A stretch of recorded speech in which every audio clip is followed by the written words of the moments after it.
ఓం శాంతి. ఈరోజు మురళి 30/1/2026. మధురమైన పిల్లలారా, మొత్తం కల్పమంతటికి ఇది సర్వోత్తమ కళ్యాణకారి సంగమయుగం. ఈ సంగమయుగం మొత్తం కల్పానికి ఆధారం. ఇప్పుడు మనం ఏది సంపాదించుకుంటామో కల్పకల్పాంతరాలకి నిశ్చితమవుతుంది. ఇది సర్వోత్తమమైన సంగమయుగం. అన్ని యుగాలలోనూ కిందికి దిగుతాం, కానీ సంగమయుగంలోనే ఎక్కే కళ, ఎగిరే కళ ఉంది. అన్ని యుగాలలో కళలు తగ్గుతాయి, కేవలం ఈ సంగమయుగంలోనే 16 కళ సంపూర్ణులుగా అవుతాం. అన్ని యుగాలలోనూ గుణాలు తగ్గుతూ పోతాయి, సంగమయుగంలోనే సర్వగుణ సంపన్నులుగా అవుతాం. అందుకయ్యే సంగమయుగం చాలా చాలా గొప్ప యుగం. చిన్న యుగం కానీ మహాన్ కళ్యాణకారి యుగం. ఎందుకంటే పరమాత్మ స్వయం ఈ యుగంలో, ఈ సృష్టిలో తన కర్తవ్యాలు చేస్తారు. భగవంతుడు సాధారణమైన బ్రహ్మ శరీరంలో వచ్చి తన శ్రేష్ఠ కర్తవ్యాలను చేసే ఈ పురుషోత్తమ సంగమయుగం అత్యంత శ్రేష్టమైనది. ఇందులో పిల్లలైన మీరు స్మృతి రూపీ శాక్రిన్ ద్వారా సత్వప్రధానంగా అవుతారు. నిన్న కూడా బాబా అన్నారు, స్మృతి అనేది చాలా అవసరం. స్మృతి ద్వారా మీరు పుష్పాలుగా అవుతారు. వికారాలంటే ఏమో తెలియని వాళ్ళుగా అయిపోతారు. ఏ విధంగా పిల్లలు ఉన్నారు, చిన్న పిల్లలు, వాళ్లకు వికారాలంటే ఏమో తెలియదు, వాళ్ళ జీవితం పుష్పాల మాదిరి అయిపోతుంది.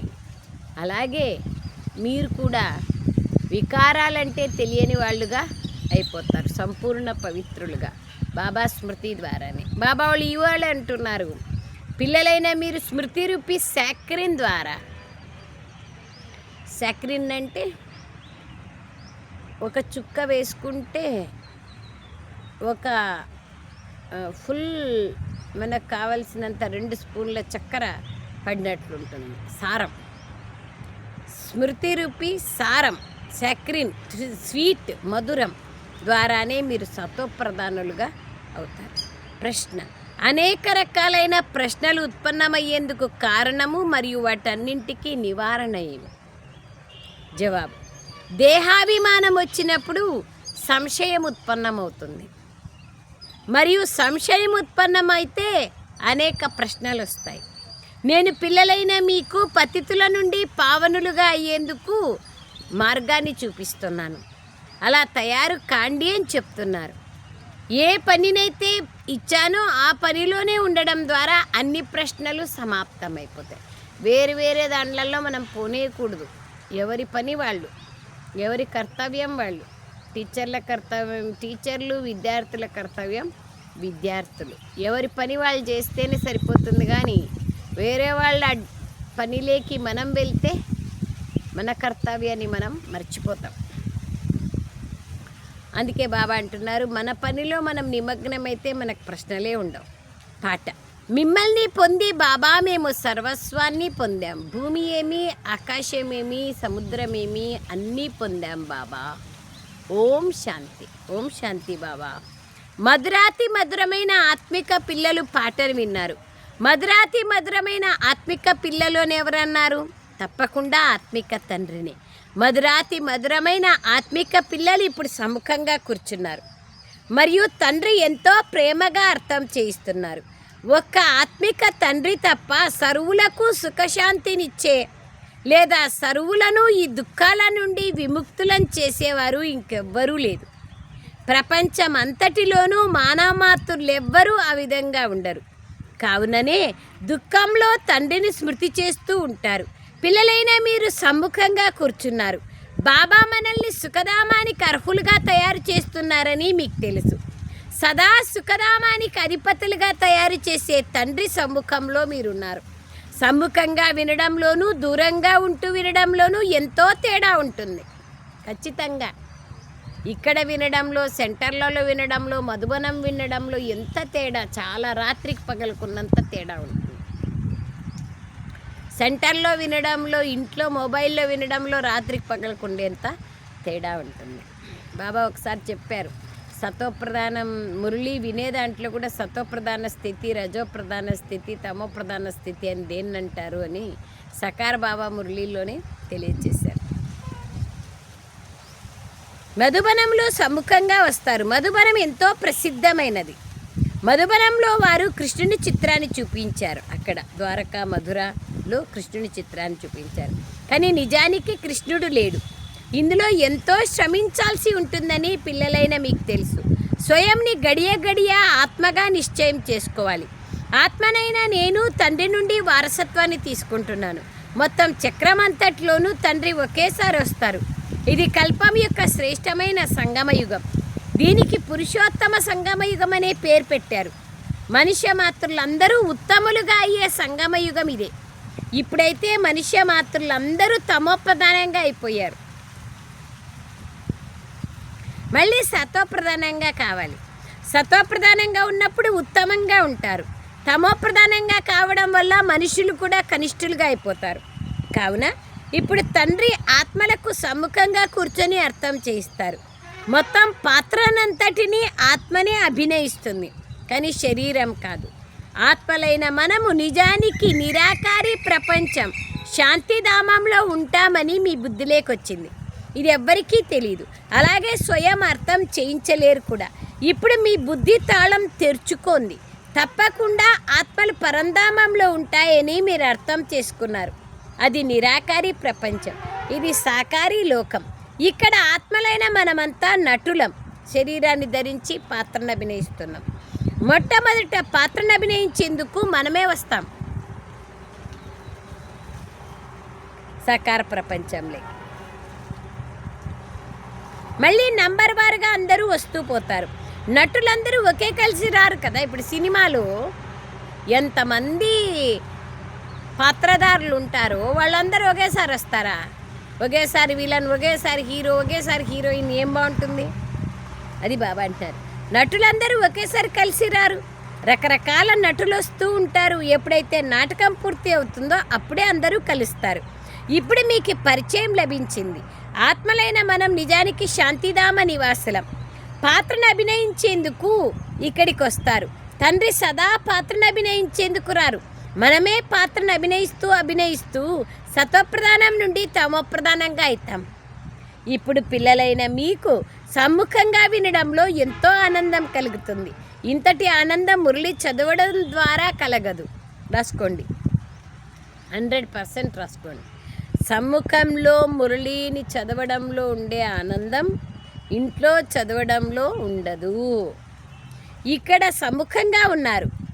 భారతదేశం దేవీ దేవతల స్థానంగా ఉండేది. ఇప్పుడు అది లేదు. మీరు చిత్రాలు చూస్తారు, వారు తప్పకుండా ఉండేవారు దేవతలు. మనం అక్కడి నివాసులం. మొట్టమొదట మనం దేవతలుగా ఉండేవాళ్ళం. మన పాత్రనైతే స్మృతి చేస్తారు కదా. ఎవరెవరి పాత్ర వాళ్ళది మర్చిపోతారా ఏమన్నా? ఎట్లా మర్చిపోతారు? ఇంకా డబ్బులు ఎట్లా వస్తాయి, జీవనోపాధి ఎట్లా జరుగుద్ది మర్చిపోతే. కాబట్టి హీరో పాత్ర హీరో గుర్తుపెట్టుకుంటాడు, హీరోయిన్ పాత్ర హీరోయిన్ గుర్తుపెట్టుకుంటుంది, విలన్ పాత్ర విలన్ గుర్తుపెట్టుకుంటాడు. మర్చిపోయినామంటే ఎట్లా? కానీ మనం మర్చిపోతాం. నేను ఆత్మను ఈ శరీరంలోకి వచ్చి ప్రవేశం చేసి పాత్రను అభినయిస్తున్నాను, మళ్ళీ ఈ శరీరాన్ని ఇక్కడే వదిలేసి నేను ఇంటికి వెళ్ళాలా అనేటువంటి విషయం మర్చిపోతాం. మీరు ఇక్కడ ఈ పాత్రను అభినయించారు అని బాబా చెప్తున్నారు. ఇది డ్రామా. కొత్త ప్రపంచమే మళ్ళీ తప్పకుండా పాత ప్రపంచంగా అవుతుంది. మొట్టమొదట ఏ ఆత్మలైతే పైనుండి వస్తారో వారు స్వర్ణిమ యుగంలోకి వస్తారు. ఈ విషయాలన్నీ ఇప్పుడు మీ బుద్ధిలో ఉన్నాయి. మీరు విశ్వాధిపతులుగా మహారాజా మహారాణులుగా ఉండేవారు. మీ రాజధాని ఉండేది. ఇప్పుడైతే రాజధాని లేదు.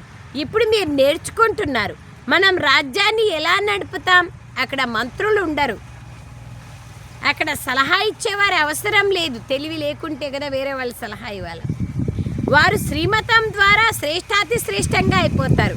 మళ్ళీ వారికి ఇంకెవరి సలహా తీసుకోవాల్సిన అవసరం ఉండదు. ఎవరి నుండైనా సలహా తీసుకుంటే వారి బుద్ధి బలహీనంగా ఉందనే కదా అర్థం. ఇప్పుడు ఏ శ్రీమతం అయితే లభిస్తోందో అది సత్యుగంలో కూడా తప్పకుండా ఉంటుంది. బుద్ధికి సాత్వికత అనేది బాబా యొక్క శ్రీమతం ద్వారా లభిస్తుంది. ఇప్పుడు పొందిన శ్రీమతం అప్పటికి కూడా పనికొస్తుంది. బుద్ధి సత్వప్రధానంగా అయిపోతుంది.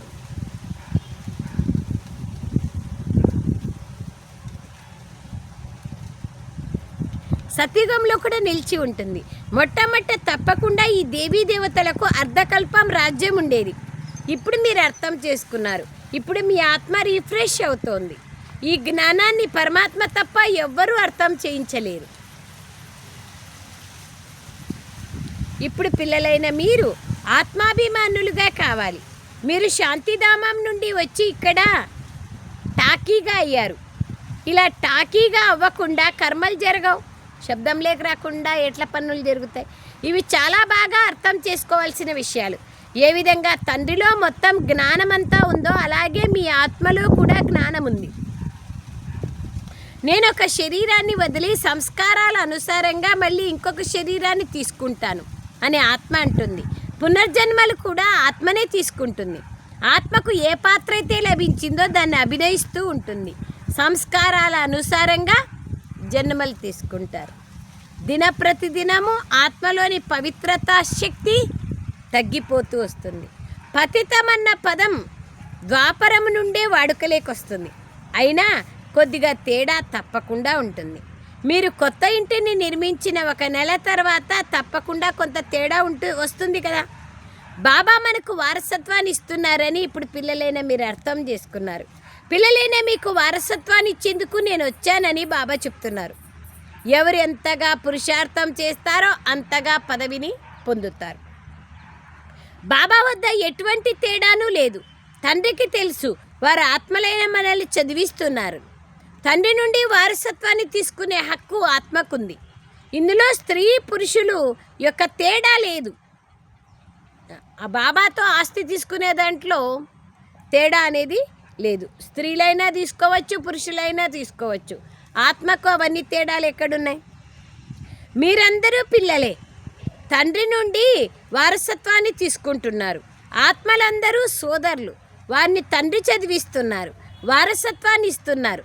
ఓ ప్రియమైన పిల్లలు, చాలా కాలం తర్వాత కలిసిన పిల్లలు అని తండ్రియే తన ఆత్మిక పిల్లలతో మాట్లాడతారు. మీరు ఎంతో కాలం పాత్రను అభినయిస్తూ మీ వారసత్వాన్ని తీసుకునేందుకు ఇప్పుడు మళ్ళీ వచ్చి కలుసుకున్నారు. ఇది కూడా డ్రామాలో రచింపబడి ఉంది. ప్రతి ఒక్కటి చెప్తారు, మళ్ళీ డ్రామా చెప్తారు బాబా. ఎంత మాత్రం అర్థమవుతుందని. ప్రారంభం నుండి ఇప్పటి వరకు పాత్ర రచింపబడి ఉంది. నటులైన మీరు పాత్రను అభినయిస్తూ వచ్చారు. ఆత్మ అవినాశి, అందులో పాత్ర కూడా అవినాశి, తుడిచిపోదు. శరీరం అయితే మారుతూ ఉంటుంది. పాతదైతుంది, కొత్తదైతుంది, ముసలిదైతుంది, బాల్యం వస్తుంది. కానీ ఆత్మ మాత్రమే పవిత్రం నుండి అపవిత్రంగా అవుతుంది, పతితంగా అవుతుంది. సత్యుగంలో పావనులు ఉంటారు. దీన్ని పతిత ప్రపంచం అంటారు. దేవతల రాజ్యం ఉన్నప్పుడు నిర్వికారి ప్రపంచం ఉంటుంది. ఇప్పుడు అది లేదు. ఇది ఒక ఆట కదా. కొత్త ప్రపంచం పాత ప్రపంచంగా, పాత ప్రపంచం మళ్ళీ కొత్త ప్రపంచంగా మారుతుంది. ఇప్పుడు సుఖధామం యొక్క స్థాపన జరుగుతోంది. మిగిలిన ఆత్మలందరూ ముక్తిధామంలోనే ఉంటారు. ఇప్పుడు ఈ అనంతమైన నాటకం ఇక పూర్తి అవుతోంది. ఆత్మలందరూ దోమల గుంపులాగా వాపస్ వెళ్ళిపోతారు. ఈ సమయంలో ఏ ఆత్మ వచ్చినా తనకు పతిత ప్రపంచంలో విలువేముంటుంది? ఎవరైతే మొట్టమొదటి కొత్త ప్రపంచంలోకి వస్తారో వారికే విలువ ఉంటుంది. ఈ ప్రపంచంలో వచ్చినా ఏం లాభం? విలువేముండదు. కొత్త ప్రపంచం ఏదైతే ఉందో అది మళ్ళీ పాతగా అవుతుంది. కొత్త ప్రపంచంలో దేవీ దేవతలు ఉంటారు. అక్కడ దుఃఖం అనే మాటే ఉండదు. ఇక్కడైతే అపారమైన దుఃఖం ఉంది. బాబా వచ్చి దుఃఖ ప్రపంచం నుండి విముక్తులను చేస్తున్నారు. ఈ పాత ప్రపంచం తప్పకుండా మారాల్సి ఉంది. తప్పకుండా మనం సత్యుగానికి అధిపతులుగా ఉంటాం. మళ్ళీ 84 జన్మల తర్వాత ఇలా అయ్యారు. నన్ను స్మృతి చేస్తే మీరు స్వర్గానికి అధిపతులుగా అవుతారని ఇప్పుడు బాబా చెప్తున్నారు. మరి మనం స్వయంని ఆత్మగా నిశ్చయం చేసుకొని ఆ తండ్రిని ఎందుకు స్మృతి చేయకూడదు? బాబా అడుగుతున్నారు. ఎందుకు చేయకూడదు బాబా? చేయొచ్చు, కానీ మర్చిపోతామే. ఎంతో కొంత కష్టపడాల్సి ఉంటుంది కదా. రాజ్యాన్ని పొందడం సహజమేమీ కాదు. తండ్రిని స్మృతి చేయాలి. మాయ మిమ్మల్ని గడియ గడియ మరిపింప చేస్తుంది. ఇది మాయ చేసే అద్భుతం. అందుకు బాబా అంటున్నారు, ఉపాయాన్ని రచించుకోవాలి. బాబా స్మృతిని నేను ఎలా పెంచుకోవాలి అనేదానికి ఉపాయాలు రచించుకోవాలి. అనేక ఎవరి కార్యకలాపాలను బట్టి వాళ్ళు ఉపాయాలను రచించుకోవాలి. నాకు చెందిన వారిగా అవ్వడం ద్వారా స్మృతి నిలిచిపోతుందనేమీ కాదు. స్మృతి చేసే పురుషార్థం అందరూ చేయాల్సిందే, బ్రహ్మబాబాతో సహా. శివబాబా బిడ్డ అయిపోయినాక బాబాని ఇంకేం స్మృతి చేసేది, స్మృతిలోనే ఉంటాము కదా అని మభ్యపడిపోకూడదు. సెంటర్లో ఉన్నాము, ఇంకా యోగం చేసే పని లేదు, ఆయన జతలోనే ఉన్నాము కదా అని అనుకోకూడదు. అలాగైతే ఇక పురుషార్థం ఏముంది, అలా జరగదు. ఎప్పటి వరకైతే జీవించాలో అప్పటి వరకు పురుషార్థం చేయాలి. జ్ఞానామృతాన్ని తాగుతూ ఉండాలి. ఇది మన అంతిమ జన్మ. ఈ శరీర అభిమానాన్ని వదిలి ఆత్మాభిమానులుగా కావాలి. గృహస్థ వ్యవహారంలో కూడా ఉండాలి. పురుషార్థం తప్పకుండా చేయాలి. కేవలం స్వయంని ఆత్మగా నిశ్చయం చేసుకొని బాబాను స్మృతి చేయండి. త్వమేవ మాతాశ్చ పితా త్వమేవ. ఇదంతా భక్తి మార్గం యొక్క మహిమ. మీరు కేవలం ఒక్క తండ్రినే స్మృతి చేయాలి. వారొక్కరే మధురమైన సక్రీం. శివబాబా ఒక్కరే స్వీటెస్ట్ మధురాతి మధురమైన తండ్రి. బాబా అంటున్నారు, ఇతర విషయాలన్నింటినీ వదిలి ఒక్క మధురమైన బాబానే స్మృతి చేయండి. ఇప్పుడు మీ ఆత్మ తమోప్రధానం అయిపోయింది, అది సతోప్రధానంగా కావాలి కదా. దీనికోసం స్మృతి యాత్రలో ఉండండి. బాబా నుండి సుఖము యొక్క వారసత్వాన్ని తీసుకోండి అని అందరికీ చెప్పండి. సుఖము సత్యుగంలోనే ఉంటుంది. శాశ్వత సుఖం సత్యుగంలోనే లభిస్తుంది. బాబా స్మృతిలో లభిస్తుంది, సత్యుగంలో లభిస్తుంది. సుఖధామాన్ని స్థాపించేవారు తండ్రి. తండ్రిని స్మృతి చేయడం చాలా సహజం, కానీ మాయ ఆపోజిషన్ చాలా ఉంది. కావున బాగా ప్రయత్నించి తండ్రిని నన్ను స్మృతి చేసినట్లయితే మీ మలినాలన్నీ తొలగిపోతాయి. క్షణంలో జీవన్ముక్తి యొక్క మహిమ ఉంది. ఆత్మలైన మనము ఆత్మిక తండ్రి పిల్లలం. మనము పరంధామ నివాసులం. మళ్ళీ ఇక్కడికి పాత్రను అభినయించేందుకు వచ్చాము. ఈ పాత్ర పునరావృతం అవుతూ ఉంటుంది. ఈ డ్రామాలో అందరికన్నా ఎక్కువగా మీకే పాత్ర ఉంది. సుఖము కూడా మీరే ఎక్కువగా పొందుతారు. మీ దేవీ దేవత ధర్మం ఎంతో సుఖమిచ్చే ధర్మం అని బాబా చెప్తున్నారు. ఎంత బాగా చెప్తున్నారు చూడండి, ఎంత స్పష్టంగా.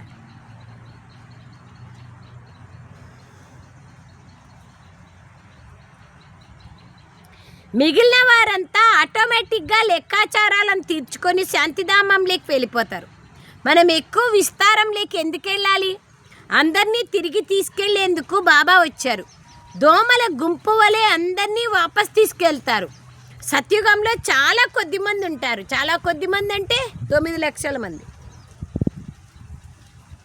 ఇదంతా డ్రామా రచింపబడి ఉంది. శరీరాలు సమాప్తమైపోతాయి. అవినాశిగా ఉన్న ఆత్మ లెక్కాచారాలను తీర్చుకొని వాపస్ ఇంటికి వెళ్ళిపోతుంది. ఆత్మను అగ్నిలో వేయడం ద్వారా పవిత్రంగా అవుతుందని కాదు, ఆత్మ స్మృతి రూపి యోగాగ్ని ద్వారానే పవిత్రంగా అవ్వాలి. ఆ స్థూలమైన అగ్గిలో వేస్తే పోతే ఇంకేముంటాండే, అందరూ పోవచ్చు. యోగ అగ్ని ఎక్కడా? ఈ స్థూలమైన అగ్ని ఎక్కడా? ఆత్మ పరంపిత పరమాత్మతో యోగాన్ని జోడించడం ద్వారా పతితము నుండి పావనంగా అవుతుంది. రాత్రికి పగలుకున్నంత తేడా ఉంది. నరకంలో సీతలందరూ రావణ్ణి జైల్లో శోకవాటికలో ఉన్నారు. ఇక్కడి సుఖమైతే కాకి ఎంగిల్తో సమానమైనది. ఇది పోల్చబడుతుంది కదా. స్వర్గ సుఖాలు అనంతమైనవి, అపారమైనవి. ఆత్మలైన మీకు ఇప్పుడు ప్రియుడైన శివునితో నిశ్చితార్థం జరిగింది. పెండ్లి కూడా అయిపోయింది. ఇంకా మళ్ళీ నిశ్చితార్థం ఏమొచ్చింది? ఇంక ఎవ్వరు లేరు, ఒక బాబానే అన్నీ. మరి ఆత్మ స్త్రీ కదా, కేవలం నన్నే స్మృతి చేయండి, అప్పుడే మీరు పావన్లుగా అయిపోతారు. శాంతిధామంలోకి వెళ్ళి మళ్ళీ సుఖధామంలోకి వస్తారు. కావున పిల్లలు జ్ఞానరత్నాలతో తమ బుద్ధి రూపి జోళిని నింపుకోవాలి. పుస్తకమే కాదు, మస్తకం కూడా నింపుకోవాలి. ఎటువంటి సంశయంని తీసుకురాకూడదు. దేహాభిమానంలోకి రావడం ద్వారా అనేక రకాలైన ప్రశ్నలు ఉత్పన్నమవుతాయి. మళ్ళీ తండ్రి ఏ పనినైతే ఇస్తారో దాన్ని చేయలేరు. ముఖ్యమైన విషయం, మనము పతితుల నుండి పావనంగా కావాలి. ఇతర విషయాలు ఏమీ అవసరం లేదు, వదిలేయాలి. రాజధాని ఆచార వ్యవహారాలు ఏవైతే ఉంటాయో అవి కొనసాగుతాయి. మెహల్స్ని ఎలా నిర్మిస్తారు, అలా నిర్మిస్తారు, మళ్ళీ నిర్మిస్తాము. కానీ ముఖ్యమైన విషయం పవిత్రంగా అయ్యే విషయమే. మిగతా దానికంతా తలకాయ ఉపయోగించాల్సిన పనిలే, యోగంలో ఉపయోగిస్తే చాలు. బాబా ఎంత బాగా చెప్పినారు. మీరు నన్ను స్మృతి చేస్తే మీరు ఆలోచన చేసే పని కూడా నేనే చేస్తాను, మీ ఆలోచన కూడా నేనే చేస్తాను, అంత నిశ్చింత చేస్తాను మిమ్మల్ని. పవిత్రులుగా అయ్యే విషయమే. ఓ పతిత పావన రాండి అని పిలుస్తూ వచ్చారు. పావనులుగా అవ్వడం ద్వారానే సుఖీగా అవుతారు. అందరికన్నా పావనులు దేవతలు. ఇప్పుడు మీరు 21 జన్మల వరకు సర్వోత్తములైన పావనులుగా అవుతారు. వారిని సంపూర్ణ నిర్వికారులు అంటారు, పావనులు అంటారు. కావున తండ్రి ఏ శ్రీమతం అయితే ఇస్తారో దాన్ని తీసుకోవాలి, దాన్ని పాటించాలి. తీసుకోవాలంటే ఎటువంటి సంశయము రాకూడదు, అది ఇంపార్టెంట్, అండర్లైన్ చేసుకోండి. బాబా యొక్క సలహా పైన మళ్ళీ మన యొక్క సలహా అవసరం లేదు. మన సలహా మళ్ళా మిక్స్ అయిందంటే ఇంకా చాలా కష్టం. అది చేద్దామా, ఇది చేద్దామా, అది వద్దా, ఇది వద్దా, ఇదెందుకు, అదెందుకు, ఇవన్నీ వస్తాయి.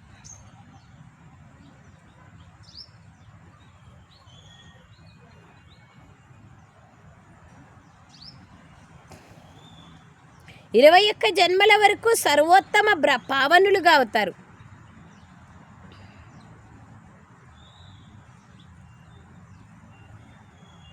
వారిని సంపూర్ణ నిర్వికారులు అంటారు, పావనులు అంటారు. కావున తండ్రి ఏ శ్రీమతం అయితే ఇస్తున్నారో దానిపైన నడవాలి కదా, ఎటువంటి సంశయము ఉత్పన్నం అవ్వకూడదు. మొదట పతితుల నుండి పావనంగా కావాలి. ఓ పతిత పావన అని పిలుస్తారు కదా, కానీ అర్థం చేసుకోరు మేము పతితులమని.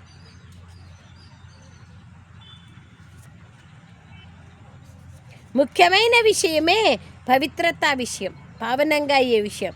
పావనులుగా ఎవరు తయారు చేస్తారనేది ఎవరికీ తెలీదు. పతిత పావన సీతారామని పాట పాడతారు, కానీ పతితులంటే స్వయంని గొడవ పడతారు. ఎవరు తమని తాము వికారులుగా భావించరు. గృహస్థంలో అందరూ ఉన్నారు కదా, రాధాకృష్ణులు, లక్ష్మీనారాయణులు, వాళ్ళకు కూడా పిల్లలు ఉన్నారు కదా, వాళ్ళు కూడా గృహస్థంలో ఉన్నారు కదా. పవిత్ర గృహస్థాశ్రమం. అక్కడ పిల్లలు ఇక్కడ మాదిరి దుఃఖం ఇవ్వరు. అక్కడ చాలా సుఖాన్నిచ్చే తల్లిదండ్రులు ఉంటారు, సుఖాన్నిచ్చే పిల్లలు ఉంటారు. యోగశక్తి ద్వారా జన్మిస్తారు. దాన్ని నిర్వికారి ప్రపంచం అంటారు, స్వర్గం అని అంటారు.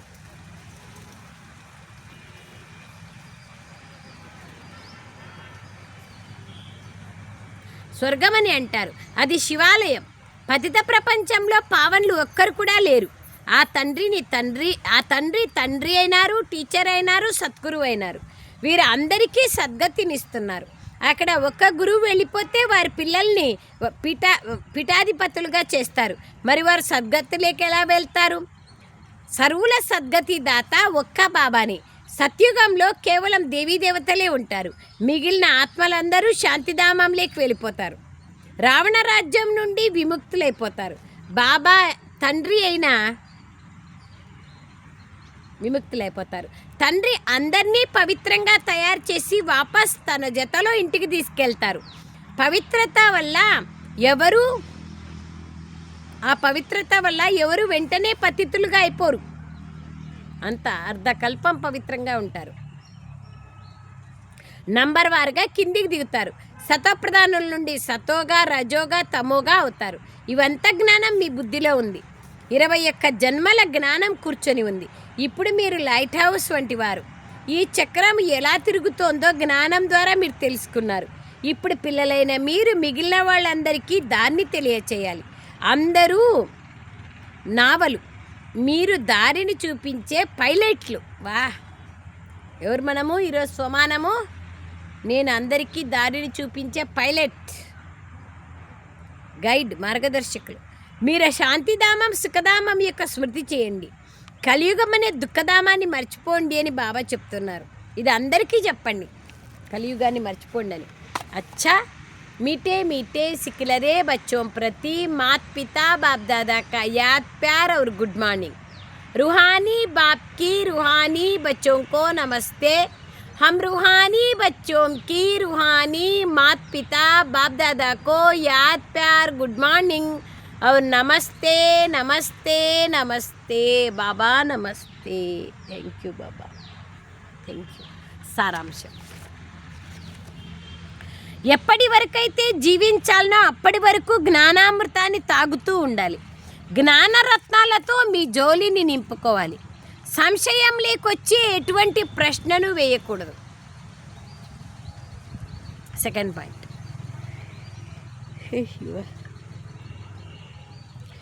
పాయింట్, యోగాగ్ని ద్వారా ఆత్మరూపి సీతను పావనంగా చేసుకోవాలి. ఏ విషయం విస్తారంలోకి వెళ్లకుండా ఆత్మాభిమానులుగా అయ్యేందుకు ప్రయత్నించాలి.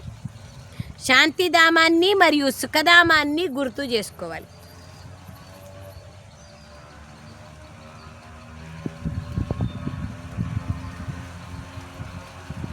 వరదానం, సదా మననము ద్వారా మగ్నస్థితి యొక్క సాగరంలో ఇమిడి ఉండే అనుభవం చేసుకునే అనుభవీ మూర్తులుగా కండి. మననం ద్వారా మగ్నావస్థ.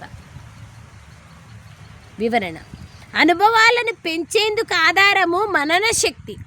మనన శక్తి కలవారు స్వతహాగానే మగ్నస్థితిలో ఉంటారు.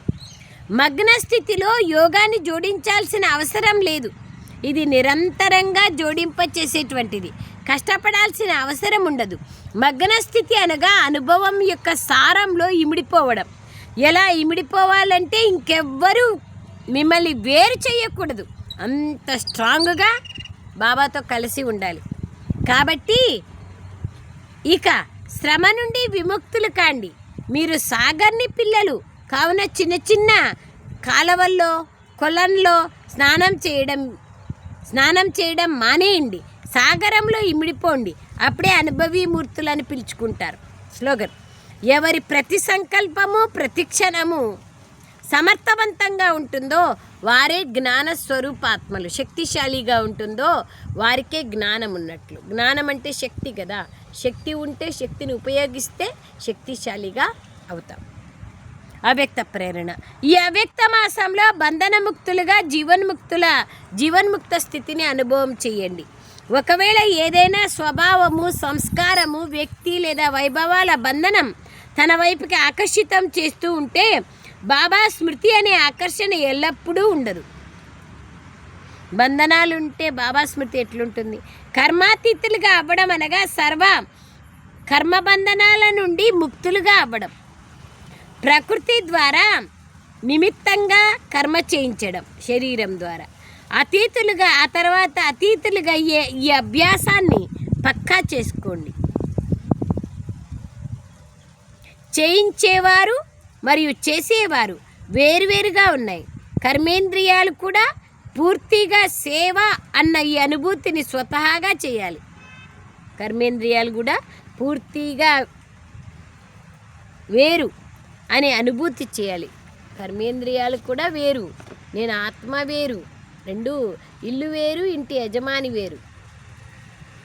పాము వేరు, మణిపూస వేరు. ఇల్లు వేరు, ఇంటి యజమాని వేరు కదా. అలాగే బాబా అంటున్నారు, నేను ఆత్మ, ఈ ఇంటికి యజమానినైనాను. యజమాని అయిన నేను బానిస అవుతా లేదు కదా, అది పరిశీలన చేసుకోవాలి.